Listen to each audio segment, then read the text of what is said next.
Assalamualaikum warahmatullahi wabarakatuh. Waalaikumsalam warahmatullahi wabarakatuh. Alhamdulillah wassalatu wassalamu ala Rasulillah wa ala alihi wa sahbihi wa man tabi'ahu wa mawalah. Sekarang kita masuk pada muamalat. Masih ingat inti ajaran Islam? Iman, Islam, ihsan. Inti ajaran Islam dari hadis Jibril ada 3. Iman, Islam, ihsan. Pertanyaan tentang iman, antuk minabillah wa malaikatihi wa kutubihi wa rusulihi wal yaumil akhir wa bil qadari khairihi wa syarrihi. Muncullah dia satu ilmu namanya ilmu akidah. Jadi ilmu akidah ini dibahaslah tentang Allah. Sudah kita bahas? Sudah. Tentang Rasul. Sudah kita bahas? Sudah. Tentang hari kiamat, tentang takdir, tentang namanya akidah. Sedangkan dari pertanyaan tentang Islam, syahadat, sholat, zakat, puasa, haji, muncullah ilmu fikih. Ilmu fikih ini terbagi lagi, ada fikih ibadah, ada fikih muamalah,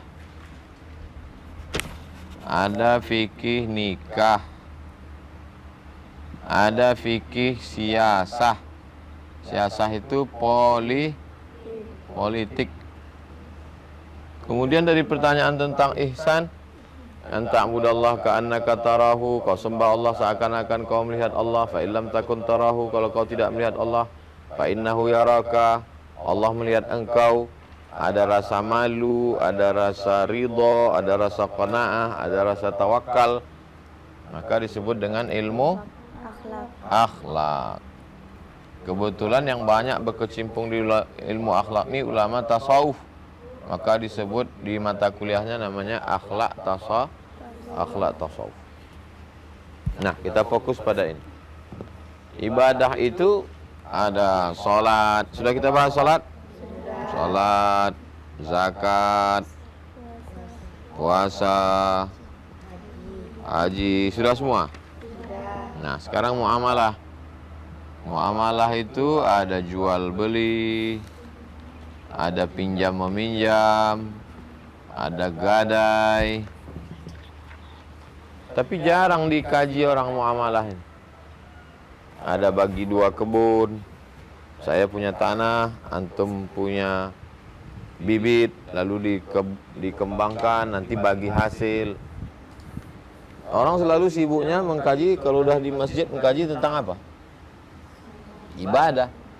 Jarang muamalah. Nah, jadi fikih ini semua, salah satunya adalah muamalah. Semua kita kaji sampai khatam 500 halaman. Itu sekedar pengantar supaya antum paham. Supaya antum paham. Oh, ini. Ibarat kita masuk rumah, masuk pertama halaman. Habis masuk halaman, teras. Habis teras, ruang tamu.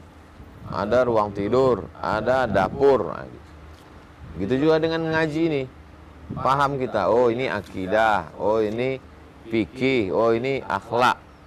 Paham? Nah, sekarang masuk ke muamalah. Silakan. Kitab Muamalah.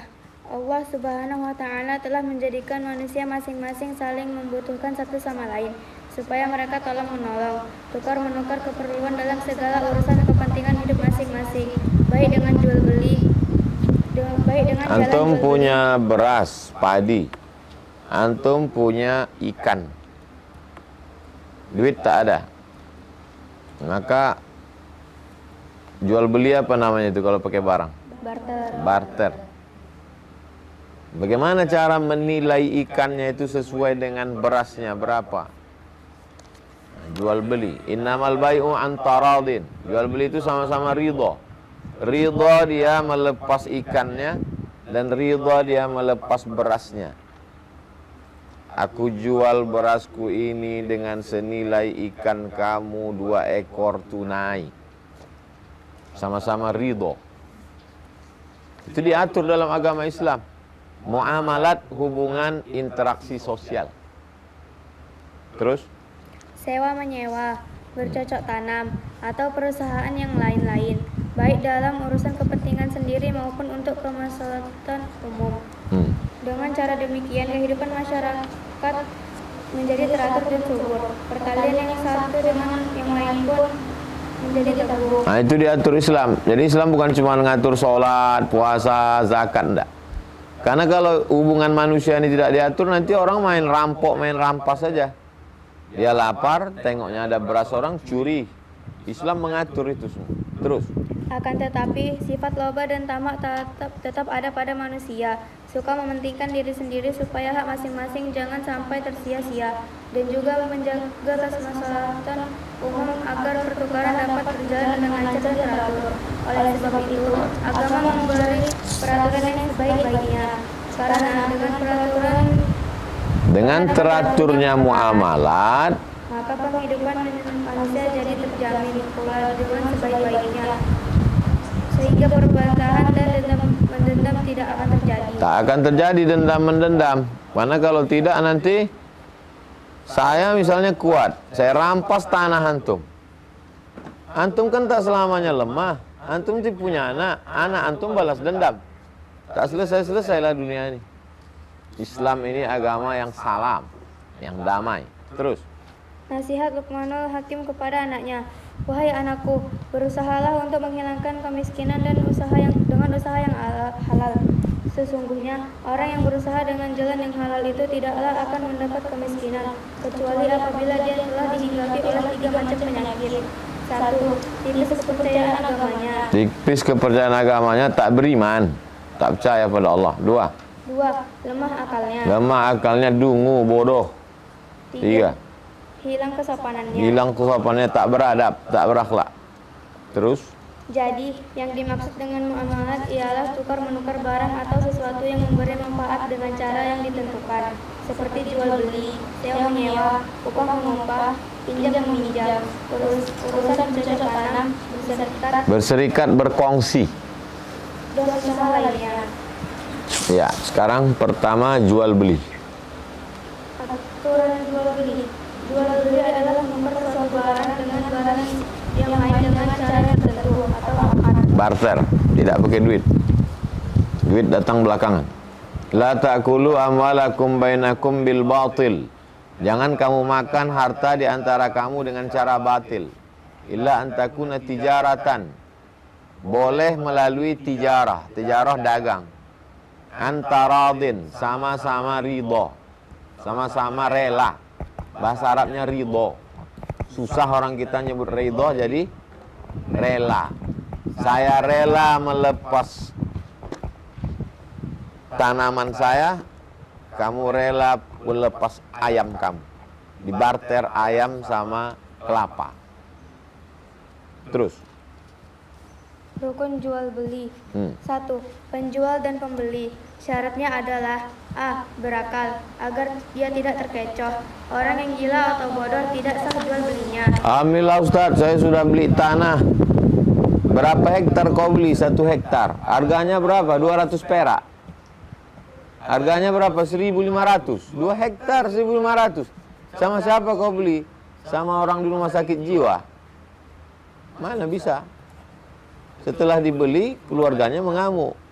Karena orang gila tidak bisa berakad jual beli. 2. B. Dengan kehendak sendiri atau bukan dipaksa. Keterangannya yaitu ayat di atas. Suka sama suka. Suka sama suka, taradin, ridho, rela. Kau jual tanah kau sama aku 1 hektar 1 juta. Kalau tidak aku bunuh kau nanti malam. Tak bisa. C. Tidak mubazir atau pemboros. Sebab harta orang yang mubazir itu di tangan walinya. Firman Allah Subhanahu wa taala, "Wala tu'tus sufaha'a amwalakumul lati ja'alallahu lakum qiyaman warzuquhum fiha." Jangan kamu serahkan pada orang yang belum sempurna akalnya. Orang yang mubazir itu di tangan walinya. Ada anak yatim, ayahnya mati, meninggalkan harta warisan yang banyak. Dia baru kelas 1 SMP. dijualnya tanah sana, dijualnya untuk beli mobil, dijualnya untuk beli handphone baru. Itu tidak sah jual belinya. Kenapa? Karena anak itu pemboros. Maka anak yatim yang kaya bapaknya, belum bisa dia mengoperasionalkan hartanya, dia mesti punya wali. Wali itu mengatur sampai otaknya lurus, sampai bisa dia mengatur. Terus D. Baligh atau berumur 15 tahun ke atas atau dewasa. Anak kecil tidak sah jual belinya. Adapun anak-anak yang sudah mengerti tetapi belum sampai umur dewasa, menurut pendapat sebagian ulama, mereka diperbolehkan berjual beli barang yang kecil-kecil. Karena kalau tidak diperbolehkan, sudah tentu menjadi kesulitan dan kesukaran. Sedangkan agama Islam sekali-kali tidak akan menetapkan peraturan-peraturan yang mendatangkan kesulitan kepada pemeluknya. anak yang belum akil balik jual beli sah atau tak sah? Ada yang bilang tidak. Terus kalian beli ke warung Pak Maman? Nah, kenapa sah? Ada yang bilang tidak. Coba tengok keterangannya situ. Pendapat mereka boleh jual beli barang yang kecil-kecil. Alhamdulillah Pak Ustadz, tiba-tiba kalian habis pulang kampung, cincin 10, gelang kaki emas 2 kilo. Kenapa kau banyak betul bawa perhiasan balik ke pondok? Alhamdulillah Pak Ustadz, saya baru jual tanah. Tak bisa, karena kalian belum mampu lagi untuk mengatur. Terus 2. Uang dan benda yang dibeli. Syaratnya yaitu A. Suci. Suci, barang najis tak sah dijual, tak boleh dijadikan uang untuk dibelikan, seperti kulit binatang atau bangkai yang belum disamak. Alhamdulillah Pak Ustadz, saya dapat uang ini saya sumbangkan beli beras untuk kita semua. Dari mana dapat duit nih? Saya baru jual kulit ular sawah Pak Ustadz. Tentang kulit binatang ini ada perbedaan mazhab.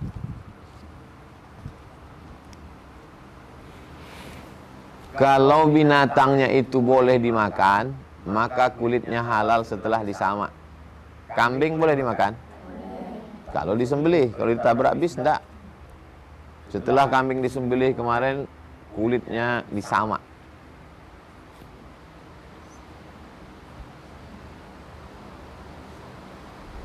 Sesungguhnya Rasul mengharamkan, Allah Rasul mengharamkan menjual arak. Arak itu khamar, minuman keras, bangkai, begitu juga babi dan berhala. Bagaimana dengan lemaknya? Karena lemaknya itu berguna untuk cat perahu, buat minyak kulit. Tak boleh, semua itu haram. Celakalah orang Yahudi. Ketika Allah mengharamkan lemak bangkai, mereka hancurkan lemak itu sampai jadi minyak. Kemudian mereka jual minyaknya, lalu mereka makan duitnya. Mati lembu 1 ekor, tak sempat disembelih. Lembu itu halal apa haram? Tak sempat disembelih, mati. Haram. Di dalam tulang sumsum lembu itu ada, di dalam tulang lembu itu ada, pernah kalian nengok orang makan sup tulang disedotnya pakai pipet? Dimasak itu, dipecahkan kulitnya itu, dimasak dalam kuali jadi minyak. Itulah namanya minyak samin untuk masak nasi Arab. Diolahnya tulang sapi tadi, dapatlah minyak 3 botol, dijual minyaknya. Halal apa haram? Kenapa kau? Aku kan jual minyak. Iya, tapi sapi itu haram. Enggak, aku tak jual sapi. Yang haram jual sapi. Kalau jual minyak, nah itulah kerja Yahudi. Paham antum hadisnya itu? Allah mengharamkan lemak bangkai. Mereka menghancurkan lemak itu sampai jadi minyak. Kemudian mereka jual minyaknya, mereka makan duitnya. Kalau saya ngajar emak-emak, ibu-ibu di perumahan Kamboja, pengajian, saya ngajar ibu-ibu itu, dia paham tak masalah, karena untuk diri dia sendiri. Tapi saya mengajar antum, antum wajib paham. Kenapa? Karena antum akan jadi ustazah. Kalian ustazah penghafal Quran, balik jadi pimpinan rumah tahfiz Quran. Bukan cuma amin-amin aja, kan mesti paham. Jadi ditanya orang, ini ustazah apa maksudnya? Allah mengharamkan lemak, mereka menghancurkan lemaknya jadi minyak. Nah, iya, dihancurkan jadi kuali. Maka kalau kalian baca, kalian tak paham, tanya. Karena kalian akan jadi paham. Terus B. Ada manfaatnya. Tidak boleh menjual sesuatu yang tidak ada manfaatnya. Dilarang pula mengambil tukarannya karena hal itu termasuk dalam arti menyia-nyiakan. Menjual yang ada manfaatnya. Alhamdulillah Pak Ustadz, saya udah, apa kerja kau sekarang? Saya jualan Pak Ustadz. Jualan apa kau? Jualan awan. Apa manfaatnya? Innal mubadzirina kanu ikhwanas syayatin. Orang mubazir saudara setan. C. Barang itu dapat diserahkan. Barang itu bisa diserahkan. Jual beli apa? Jual beli spidol bisa diserahkan. Jual beli bunga bisa diserahkan. Alhamdulillah Pak Ustadz, saya ada bisnis sekarang. Jual apa kok?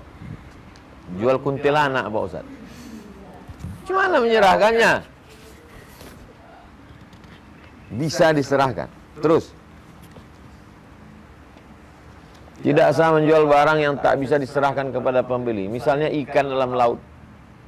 Kujual ikan yang ada di semua di laut tuh sama kau dengan harga 3 juta tunai. Siapa menangkapnya? Serahkan dia. Barang rampasan yang masih berada di tangan yang merampasnya. Barang yang sedang dijaminkan. Barang yang sedang dijaminkan. Antum minjam duit sama saya 5 juta. Antum minjam duit sama saya 5 juta. Tapi saya tak percaya. Ya kalau duitku ini balik. Kalau tak balik, akhirnya sebagai jaminan antum pinjamkanlah sama saya STNK sepeda motor. Sekarang STNK sepeda motornya siapa yang megang? Saya. Itu yang maksudnya barang yang sedang dijaminkan. Tiba-tiba antum jual motor itu. Aku jual motor ini seharga 10 juta tunai. STNK-nya sama siapa? Bisa dijual? Tak bisa, karena barang itu tak bisa diserahkan. Tapi ternyata mau yang membeli itu. Kenapa dia mau? Karena dia percaya ini ustazah. Padahal ustazah ini ustazah hantu. Udah belajar dia, barang dijaminkan tak bisa jual. Sebab semua itu mengandung tipu. Yang menipu siapa dalam konteks ini? Ustazah menipu. Tapi bukan ustazah tamat dari rumah Quran Hajah Rohani. Ustazah dari Israel. D. Barang tersebut merupakan kepunyaan si penjual, kepunyaan yang diwakilinya atau yang mengusahakan. Memang punya dia. Memang punya antum yang antum jual tuh. Atau yang diwakilinya. Yang punya kebun antum. Tapi antum kalau menjualkan ini tak pandai menjualkannya. Maka antum wakilkan sama si siapa namanya? Mutia. Mutia, tolong kau jualkan tanahku ini. Aku tak pandai menjual. Si Mutia inilah yang jual. Belilah tanah termurah di Riau. Karena dia pandai mengiklankan. Sah tak jual beli itu? Tanah itu punya siapa? Punya Aisyah. Yang menjualkan? Kenapa Mutia bisa menjualkan? Mewakili, kuwakilkan kepada engkau jual tanah ini. Wani piro, kau kasih aku, kau kasih berapa? Allah, kita kan sama dulu sama-sama ngapal Quran. Iya, persahabatan iya, tapi business is business. Itu namanya wakil. Atau yang mengusahakan. Dia yang mengusahakannya. Jual beli jasa namanya. Ada usaha di situ. Terus. Barang tersebut diketahui oleh si penjual dan si pembeli. Zat, bentuk, kadar atau ukuran dan sifat-sifatnya jelas sehingga antara keduanya tidak akan terjadi kecoh mengecoh. Makanya kalau jual beli online barangnya jelas. Dijual satu sepeda motor, bannya jelas nampak dua. Sudah diservis kalau dia second. Hidup dia, STNK BPKB. Keterangannya adalah hadis dari Abu Hurairah yang telah disebutkan di atas. Wajib diketahui zatnya, kalau barang itu tertentu, kadarnya, beratnya berapa. Umpamanya sukatan atau timbangan. Sukatan itu takaran. Kalau barang itu bercampur dengan yang lain, umpamanya segantang beras atau sekilo gula, cukup melihat sebagian barang sebagai barang contoh saja, asal yang lainnya sama dengan contoh yang dilihat itu. Dan cukup melihat kulitnya, kalau sekiranya kulit itu dipecah bakal rusak. Yang dimaksud adalah tempurung umpamanya. Begitu juga sesuatu yang telah dimaklumi menurut kebiasaan, seperti bawang yang ada dalam tanah. Walaupun keadaan barang boleh jadi ada lebih kurangnya serta bakal merugikan salah satu pembeli atau penjual, tapi hanya sedikit. Keadaan yang sedikit itu dimaafkan karena kemaslahatan untuk memudahkan kelancaran pekerjaan. Kata Ibnul Qayyim, sesungguhnya orang yang ahli dapat mengetahui barang yang berada di dalam tanah dengan melihat yang di atasnya. Maka jika barang di dalam tanah tidak boleh dijual, sudah tentu akan memperlambat pekerjaan. Mau membeli wortel, pergi kalian ke Padang Panjang beli wortel, apa mesti dicabut semua wortel satu kebun tuh? Cabut aja satu contoh. Nah, gimana Pak? Setuju? Bagus, mainkan. Kalaupun ada beberapa wortel tuh yang busuk dimakan tikus, termaafkan. Orang yang ahli menengok dari atasnya dia tahu dia. Ditengoknya bunga wortel. Ah, ini bagus ini. Itulah makanya perlu diajak orang yang berpengalaman di bidang wortel. 3. Lafaz ijab dan kabul. Ada ijab kabulnya. Ijab adalah perkataan penjual. Aku jual barang ini, ku jual wortel ini 1 hektar ini dengan harga 15 juta tunai. Kabul adalah ucapan si pembeli, aku terima, kata dia. Keterangan yaitu ayat yang mengatakan jual beli itu mesti sama-sama ridha. Hadis Nabi, innamal bai'u an taradin. Jual beli itu mesti sama-sama ridha. Sedangkan suka sama suka itu tidak dapat diketahui dengan jelas kecuali dengan perkataan. Suka itu letaknya di mana? Hati. Di hati. Suka tak suka kita mau beli pisang, mau beli bawang, mau beli mobil, mau beli rumah. Suka tak suka itu letaknya di hati. Tahu orang isi hati kita? Maka mesti dicakapkan di mulut. Aku beli, aku jual. Makanya pergi saya ke Rokan Hulu ceramah, nampak saya duku di tepi jalan. Bagus sekali duku. Saya keluarkan duit, saya tengok tertulis di situ, duku sekilo 15.000. Saya keluarkan duit 15.000, dikasih makcik itu duku sekilo. Saya keluarkan duit, saya ambil dukunya masuk ke mobil. Pas sudah mau jalan, apa kata dia? Jual yo. Pernah tak kalian jumpa orang jualan terus diucapkannya di mulut? Jual yo, kata. Tak pernah? Enggak. Terserah mau pernah mau tak pernah. Kalau tak pernah bilang tak pernah. Jual yo, kata dia. Ternyata makcik itu belajar fikih. Dia tidak cukup sekedar memberikan, tapi dia diucapkannya di mulut bahwa aku jual dukuku ini sekilo seharga 15.000 tunai. Aku beli. Jadi kalian ke tempat warung Pak Maman, ada kalian akad jual beli? Jadi gimana yang kalian makan selama ini? Aku beli teh botol ini seharga 1.500 tunai. Ada? Terus baca. Karena perasaan suka itu bergantung pada hati masing-masing. Ini pendapat kebanyakan ulama. Ya. Tetapi Nawawi, Mutawalli, Imam Nawawi, Imam Mutawalli, Imam Baghawi dan beberapa ulama lain berpendapat bahwa lafaz itu tidak menjadi rukun. Jadi selama ini kalian jual beli tempat warung Bang Maman itu pakai pendapat siapa? Imam Nawawi. Kalau tak ada Imam Nawawi udah makan haram kalian selama ini. Hanya menurut adat kebiasaan saja. Apabila menurut adat telah berlaku bahwa hal seperti itu sudah dianggap sebagai jual beli, maka itu sudah cukup. waktu kalian kasih duit ke istri Bang Maman, lalu dikasihnya kalian teh botol, dia kasih kerupuk, kalian kasih duit, itu menunjukkan suka atau tak suka? Jadi suka tak suka itu dengan dua cara. Pertama dengan mulut, kedua dengan perbuatan. Sahkah jual beli tanpa akad? Sah. Asalkan menurut urf, menurut kebiasaan, bahwa dia kasih duit itu. Ada yang tak ngasih duit sama sekali, main handphone aja. Sah apa tak sah? Sah. Karena ketika dia kirimkan itu, tapi handphonenya memang handphone dia, bukan handphonenya dicuri orang. Makanya mesti dijaga betul, pakai password. Kalau dia transfer banking, pakai kode bank.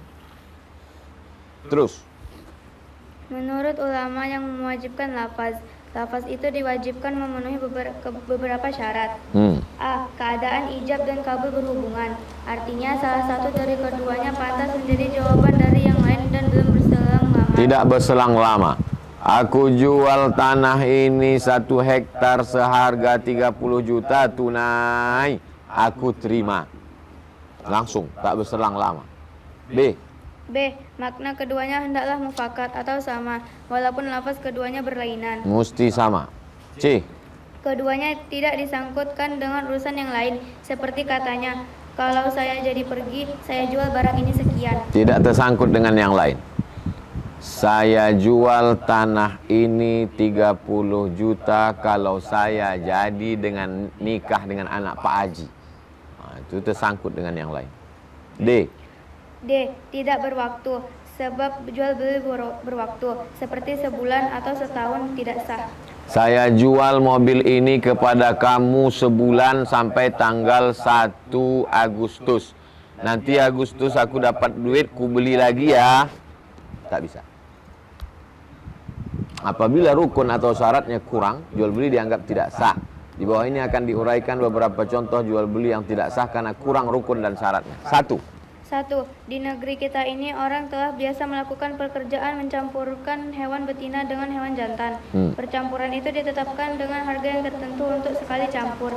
Jadi berarti menjual air mani jantan ini tidak sah menurut cara jual beli karena tidak diketahui kadarnya, juga tidak dapat diserahkan. Antum punya kambing, antum punya kucing Anggora dibawa dari Turki. Ganteng kucing ini. Sampai ke Pekanbaru datanglah orang membawa kucing-kucing betina supaya mau kawin sama kucing antum tadi, karena mereka mau dapat kucing Indo. Itu yang dimaksudnya bercampur di sini. Campuran hewan betina dengan hewan jantan. Percampuran itu tetap dengan harga. Maka antum pun pasang iklan di depan. Kucing Anda kucing kampung, mau macam kucing Anggora bulunya lebat dan mahal, silakan datanglah ke rumah saya, bayar sekian. Boleh atau tak boleh? Boleh? Tak boleh. Akan tetapi dengan jalan dipersewakan dalam masa tertentu, menurut mazhab Syafi'i dan Hambali tak ada halangan. Adapun dengan jalan meminjam, maka para ulama sepakat tidak ada halangan. Barang siapa mencampur hewan jantan dengan betina, kemudian dengan percampuran itu mendapat anak, maka baginya ganjaran sebanyak 70 hewan. Dalam kasus apa ini? Kasus kuda pejantan. Antum punya kuda dari Arab, Black Stallion. Lalu kemudian ada orang di Pekanbaru ini punya kuda betina, dicampurkannya. Maka dalam hadis, baginya ganjaran sebanyak 70 hewan. Nabi membolehkan. Kalau begitu ikhtilaf. Tidak sah menurut cara jual beli karena tak diketahui kadarnya. Juga tak dapat diserahkan.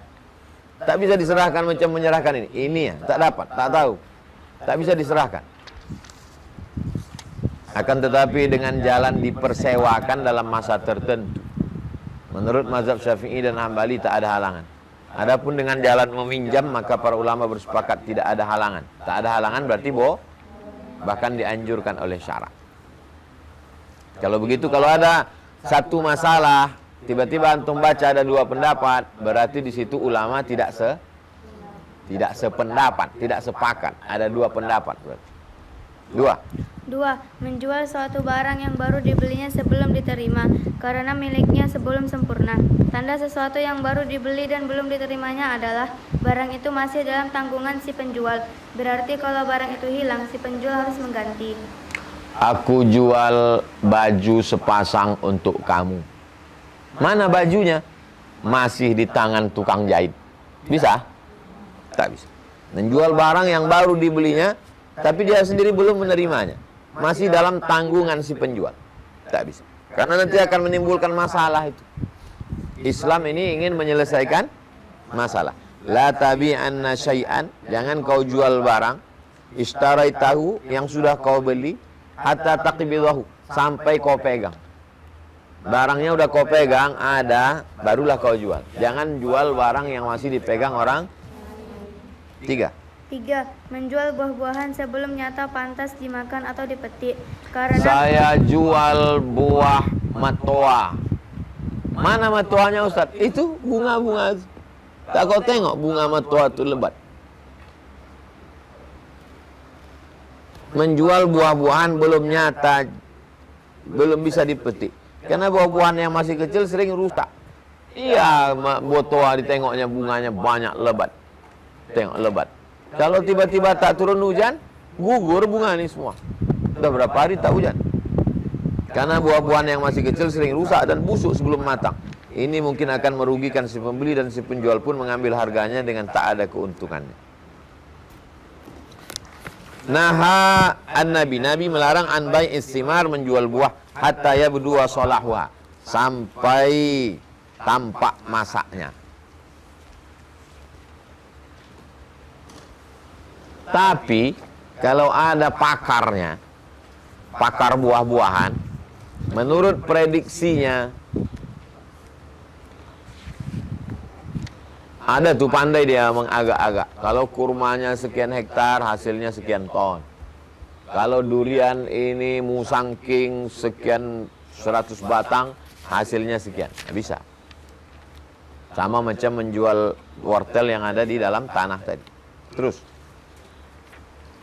beberapa jual beli yang sah. Beberapa jual beli yang sah tetapi dilarang. Mengenai jual beli yang tidak diizinkan oleh agama, di sini akan diuraikan beberapa cara saja sebagai contoh perbandingan bagi yang lainnya. Yang menjadi pokok sebab timbulnya larangan adalah: 1. Menyakiti si penjual, pembeli atau orang lain. Menyakiti, menganiaya. 2. Menyempitkan gerakan pasaran. Menyempitkan gerakan pasaran. Ihtikar namanya. Terus, 3. Merusak ketentraman umum. mengganggu ketentraman umum. Terus, 1. Membeli barang dengan harga yang lebih mahal daripada harga pasar, sedangkan dia tidak menginginkan barang itu, tapi semata-mata supaya orang lain tidak dapat membeli barang itu. Dalam hadis diterangkan harga cabai pasaran, harga cabai berapa harga cabai sekarang? Kalian kan makan cabai tiap hari, tak tahu harga cabai? Harga cabai 20.000 misal. Harga cabai 20.000.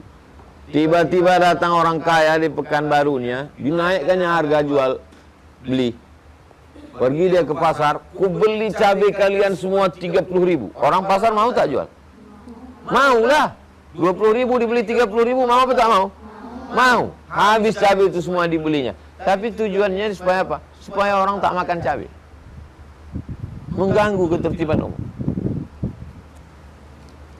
Supaya orang lain tak dapat membeli barang itu. Dalam hadis diterangkan bahwa jual beli seperti ini dilarang. Jual belinya sah apa tak sah?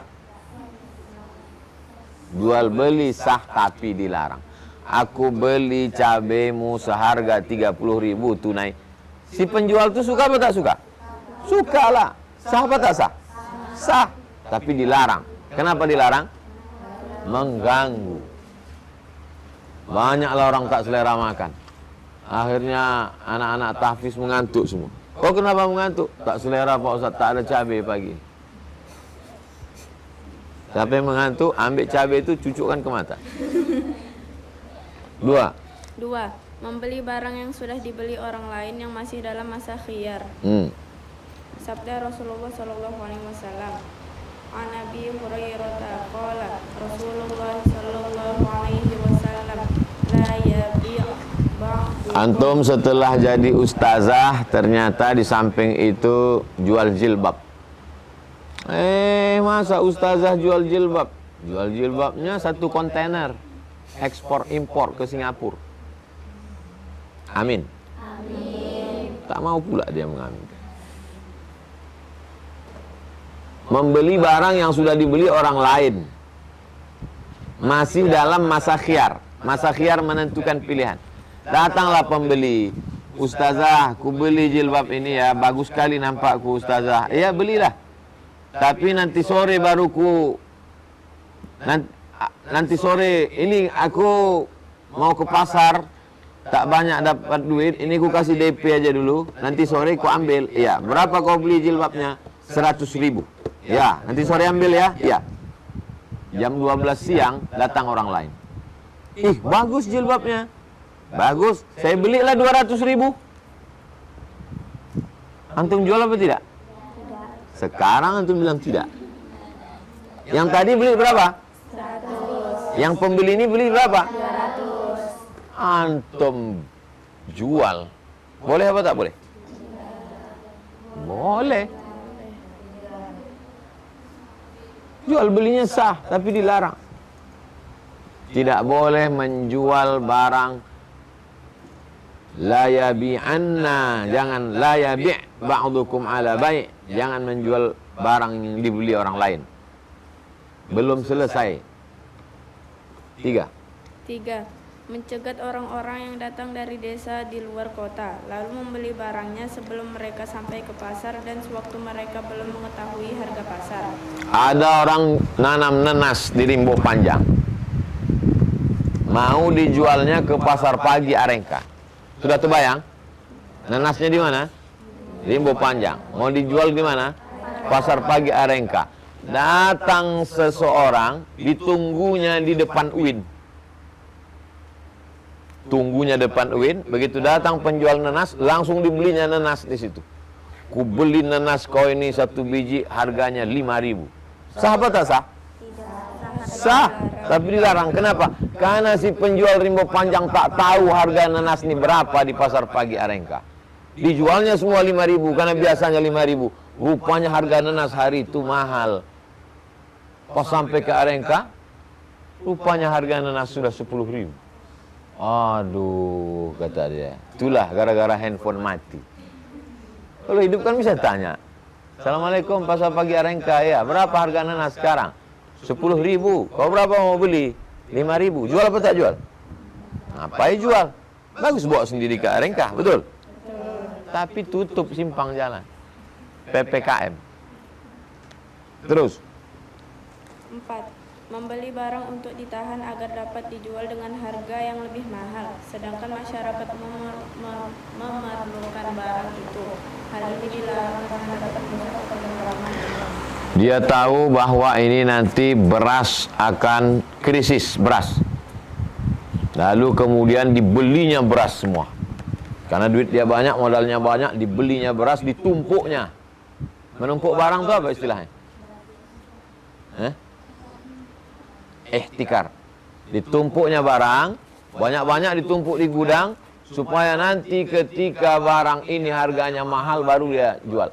Jual belinya sah apa tak sah? Sah. Dilarang. Kenapa dilarang? Menzolimi orang banyak. Asal ada orang jual beras, dibelinya. Ada orang jual beras, dibelinya. Tumpuknya dalam gudang. Begitu nanti beras tak ada, otomatis harganya melambung. 5. Menjual suatu barang yang berguna, tetapi kemudian dijadikan alat maksiat oleh yang membelinya.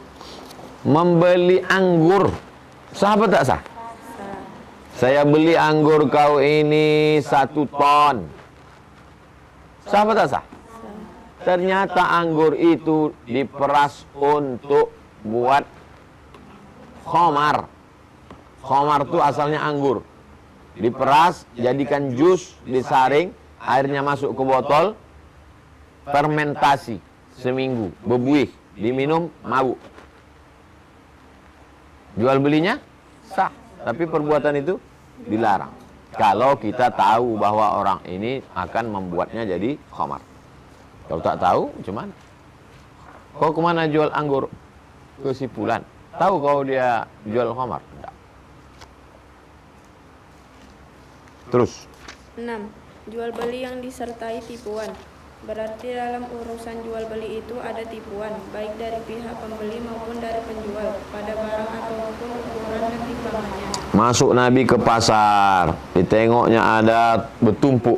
Nabi masuk ke pasar, ditengoknya bertumpuk makanan. Dimasukkan Nabi tangannya ke dalam. Yang di luar ni kering, yang di dalam ni basah. Ya sahibat ta'am, penjual, kenapa di dalam ni basah? Kena hujan ya Rasulullah.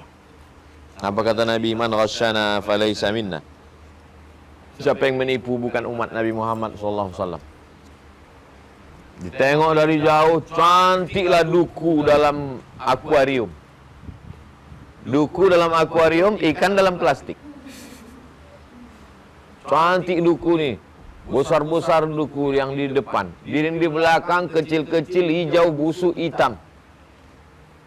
Penipu, pembohong.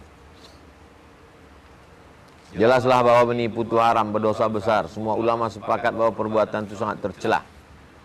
Menurut akal pun tercela. Andai ada orang tak beragama menengok itu, tercela. Jual beli tersebut dipandang sah, sedangkan hukumnya haram karena kaedah apabila larangan dalam urusan muamalat itu karena hal yang di luar urusan muamalat, larangan itu tidak menghalangi sahnya akad. Di mana kau beli duku tadi? Sana. Sampai hatilah kau beli duku busuk-busuk. Tak tahu pak, saya tengok di luar nampaknya cantik. Pas dia menyendoknya, ke bawah, rupanya hitam busuk. Makan sumpah. Duit itu tak berkah. Terus. Khiyar. Khiyar artinya boleh memilih antara dua, meneruskan akad jual beli atau mengurungkan, atau menarik kembali tidak jadi jual beli. Khiyar artinya memilih antara dua. Aku beli sepatu kau ini nampaknya bagus, aku beli. Tapi ku tentukan pasti tak pastinya nanti sore lah. Sebelum maghrib nanti insya Allah aku kasih tahu. Maka dari sejak dia ngomong jam 9 pagi ini sampai maghrib, itu disebut dengan masa khiyar. Aku beli tanah kau itu ya, cantik nampaknya kalau ditanam kebun kelapa Thailand. Iya. Kapan kau bayar? Nanti 1 Januari. Hari ini tanggal 28 Juli. Aku 1 Januari baru turun duitku. Maka dari sejak akhir Juli ke Januari 6 bulan itu namanya masa khiyar. Terus Diadakan khiyar oleh syara agar kedua orang yang berjual beli dapat memikirkan kemaslahatan masing-masing lebih jauh, supaya tidak akan terjadi penyesalan di kemudian hari lantaran merasa tertipu. kenapa khiyar itu ada dalam ajaran Islam? Supaya tidak tergesa-gesa. Diperiksa dulu. Kalau beli tanah, dicek dulu ke BPN, Badan Pertanahan Nasional. Jangan-jangan tumpang tindih. Jangan-jangan tuh punya bapaknya sudah mati, ahli waris belum berbagi. Terus. Khiyar ada 3 macam. Ada 3 macam khiyar. Satu, khiyar majelis. Artinya si pembeli dan si penjual boleh memilih antara dua perkara tadi selama keduanya masih tetap berada di tempat jual beli. majelis maksudnya di situ. Selama masih ada di situ. Terus, Khiyar majelis diperbolehkan dalam segala macam jual beli. al-bai'ani bil khiyar ma lam yatafarraqa. Dua orang yang jual beli itu boleh memilih selama keduanya belum berpisah dari tempat akad. Habis khiyar majelis apabila A. Keduanya memilih akan meneruskan akad. Jika salah seorang dari keduanya memilih akan meneruskan akad, habislah khiyar dari pihaknya, tetapi hak yang lain masih tetap A. Saya beli bunga ini dengan harga 25.000 tunai. di situ. Saya beli sebelum dia akad itu dicek-ceknya dulu. Khiyar majlis. B. Keduanya terpisah dari tempat jual beli. Arti berpisah ialah menurut kebiasaan. Apabila kebiasaan telah menghukum bahwa keadaan keduanya sudah berpisah, tetaplah jual beli antara keduanya. Kalau kebiasaan mengatakan belum berpisah, masih terbukalah pintu khiyar antara keduanya. Kalau keduanya berselisih, umpamanya seorang mengatakan sudah berpisah, sedangkan yang lain mengatakan belum, yang mengatakan belum tidaklah benarkan dengan sumpahnya, karena yang asal belum berpisah. Keduanya terpisah dari tempat jual beli. Artinya terpisah ialah menurut kebiasaan. Kebiasaan menurut urf. Apabila kebiasaan telah menghukum bahwa keadaan keduanya sudah berpisah, tetaplah jual beli antara keduanya. Kalau kebiasaan mengatakan belum, masih terbukalah pintu khiyar antara keduanya. Kalau keduanya berselisih, ikhtilaf, si penjual mengatakan sudah, si pembeli mengatakan belum, maka yang dijadikan sebagai dasar hukum adalah hendaklah dibenarkan dengan sumpahnya. Disuruh mereka berdua itu bersumpah. Cara bersumpah itu bagaimana? 3. Wallahi, tallahi, billah. 2. Khiyar syarat. 2. Khiyar syarat. Artinya khiyar itu dijadikan syarat sewaktu akad oleh keduanya atau oleh salah seorang. Seperti kata si penjual, saya jual barang ini dengan harga sekian dengan syarat khiyar dalam 3 hari atau kurang dari 3 hari. Saya beli bunga ini dengan harga 25.000, syaratnya khiyar 3 hari. Hari ini hari apa? Rabu, Kamis, Jumat, Sabtu sore, Sabtu siang, semacam jam ini baru terjadi. Selama 3 hari itu masih masa khiyar. Terus Khiyar syarat boleh dilakukan dalam segala macam jual beli, kecuali barang yang wajib diterima di tempat jual beli, seperti barang-barang riba. seperti barang-barang riba tak boleh kasih waktu. Apa itu barang-barang riba? Makanan pokok, beras dengan beras, gandum dengan gandum, mesti saat itu juga. Emas dengan emas, perak dengan perak, garam dengan garam. Makanan pokok, emas. Jual beli uang. Antum mau pergi ke Makkah, Makkah pakai mata uang rial. Antum di Indonesia pakai rupiah. Beli rial pakai rupiah tidak boleh 2-3 hari, mesti saat itu juga. Cash, kontan, tak boleh berselang waktu. Terus Masa khiyar syarat paling lama hanya 3 hari 3 malam, terhitung dari waktu akad. Tak boleh lebih dari 3 hari 3 malam. Anta bil khiyar fi kulli sil'atin ibta'taha salasa layalin. 3 hari 3 malam. Barang yang terjual itu waktu dalam masa khiyar kepunyaan orang yang mensyaratkan khiyar. Kalau yang khiyar hanya salah satu dari mereka, tapi kalau kedua-duanya mensyaratkan khiyar, maka barang itu tidak dipunyai oleh seorang pun dari keduanya. Jika jual beli sudah tetap akan diteruskan, barulah diketahui bahwa barang itu kepunyaan pembeli mulai dari masa akad. Tapi kalau jual beli tidak diteruskan, barang itu tetap kepunyaan si penjual untuk meneruskan jual beli itu atau tidak. Hendaklah dengan lafaz yang jelas menunjukkan terus atau tidaknya jual beli itu.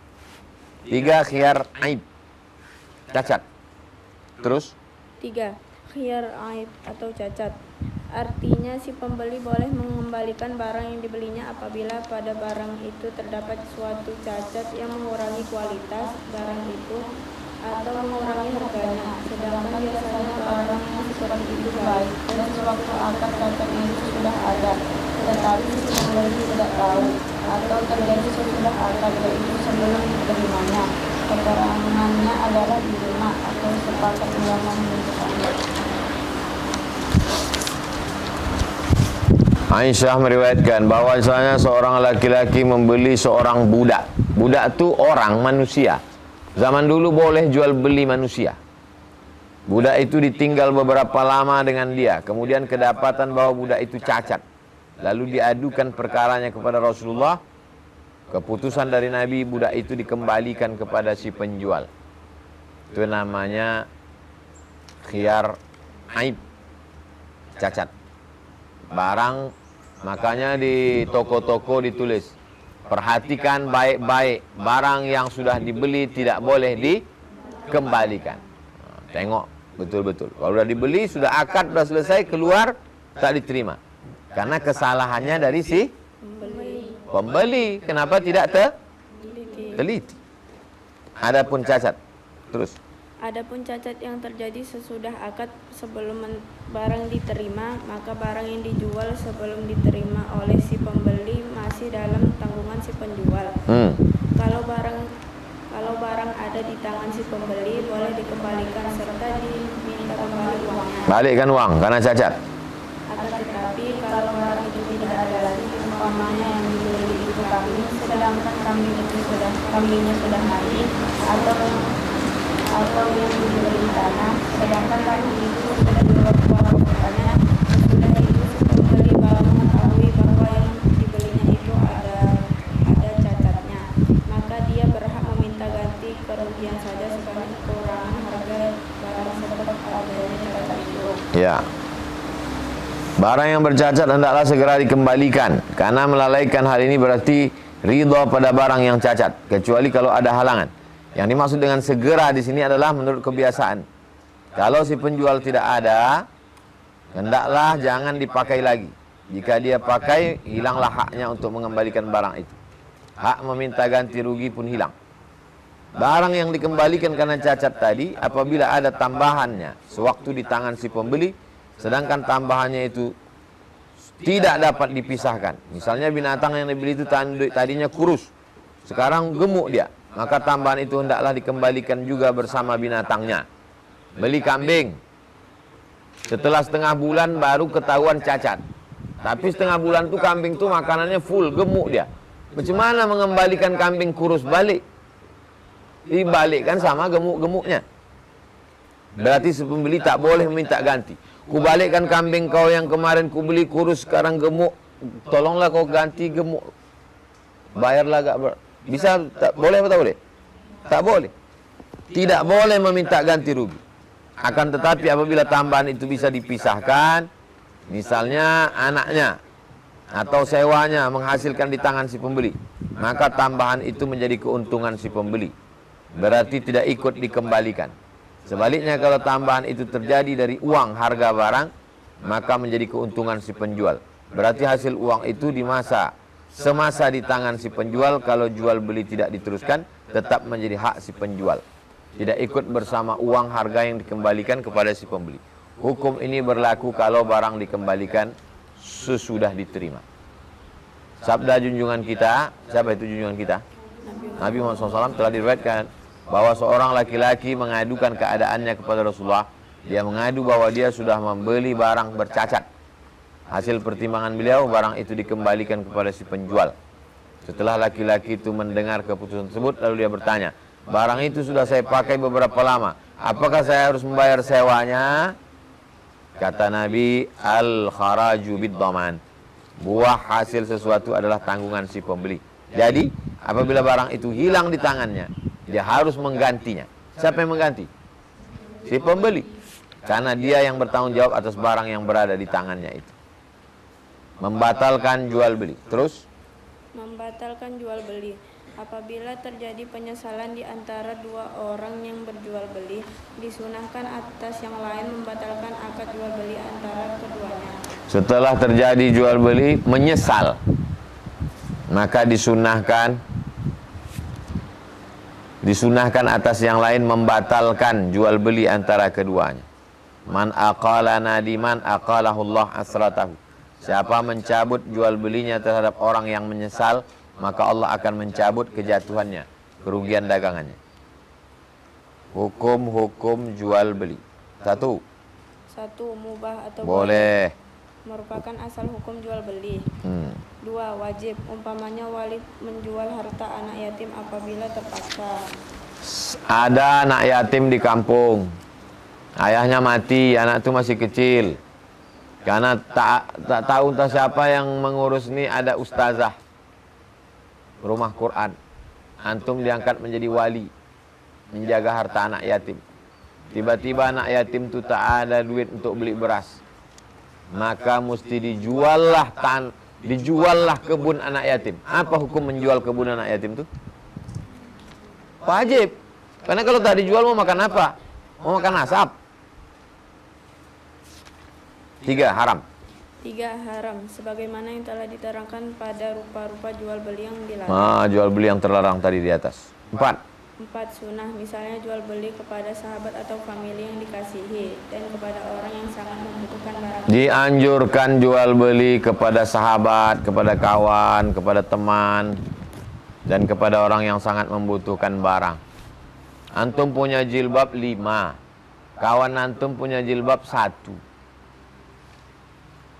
Maka bagus kalau antum jual. Jilbab antum yang 5 itu antum jual. Sedekah Pak Ustaz lebih bagus lagi. Ini kalau cerita jual, antum jual bagus.